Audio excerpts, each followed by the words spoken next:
Well, hi, I'm Ben Felder, news editor of the Piedmont Surrey Gazette, and joining me today is Greg Evans, sports editor here at the Gazette, and we are coming to you from the Gazette offices with a little bit of a chill and rain in the air today. And Greg, we're entering week 9 of the high school football season, almost coming to a close, but still several things to be determined. I want to talk about this matchup on Friday against Guymon for Piedmont, but first let's look back last week, a 42-7 loss to Bishop McGuinness on the road. I think what we've seen is the top two teams in this district, Clinton and Bishop McGuinness, have pretty much separated themselves from the rest of the pack. Talk about this game for Piedmont. I know they went in with high expectations, hoping they could get that win. Just wasn't in the cards for them. It seemed like last week just everything was just a step behind for Piedmont. I mean, there aren't going to be many. There haven't been any games this year where the passing game hasn't worked like it did. It didn't work against McGuinness, and you know, Piedmont couldn't find any running room, so there's nothing worked on offense. And even though the Bishop McGuinness scored 42 points on Piedmont, the defense looked really good until they got worn down in the second half, just because they were on the field so much. And it's tough for anybody to play against a team as good as McGuinness and stay on the field the entire game like they did. So. Yeah, and Piedmont went into this game tied for second with Bishop McGuinness. Obviously, this loss drops them out of that tie for second. Now they're tied for third with Woodward. With Woodward, the top 4 teams in district will go to the playoffs. Now Piedmont had a goal all along of hosting a home playoff game. That doesn't look like it's going to be too much of a reality. You have to be in the top 2 to get that, but playoffs still very much in play.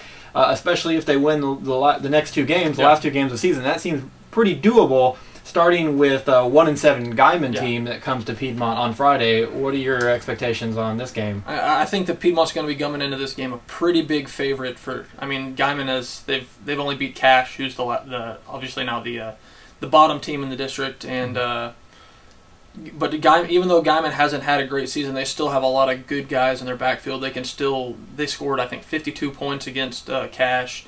They can still score a lot of points if somebody's not focused on them, and if Piedmont is caught looking forward to the playoffs, looks past this game, kind of pulls an OU against Texas Tech, and doesn't really pay attention to this game like they should, then the Guymon has the ability to come up and kind of bite Piedmont this week. Yeah, so. I have high expectations for this coaching staff. I believe they'll have these kids ready to play, and they've been ready to play every week. They've gone into games where I think you know that, hey, the outcome's not going to be that great for Piedmont, but these players have really gone into every game believing they have a chance to win.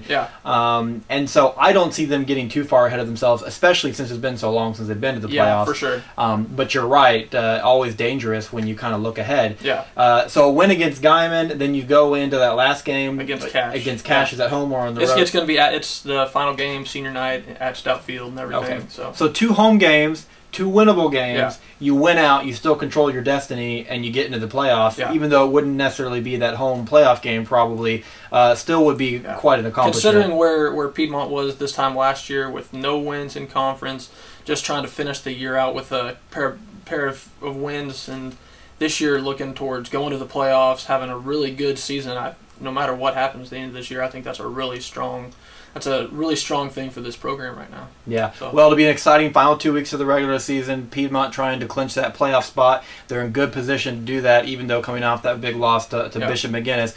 Well, I'm Ben. This is Greg. Be sure to check with PiedmontToday.com on Friday for a story, video, and recap from the game. Follow us on Twitter for live game updates, and we'll see you again next week.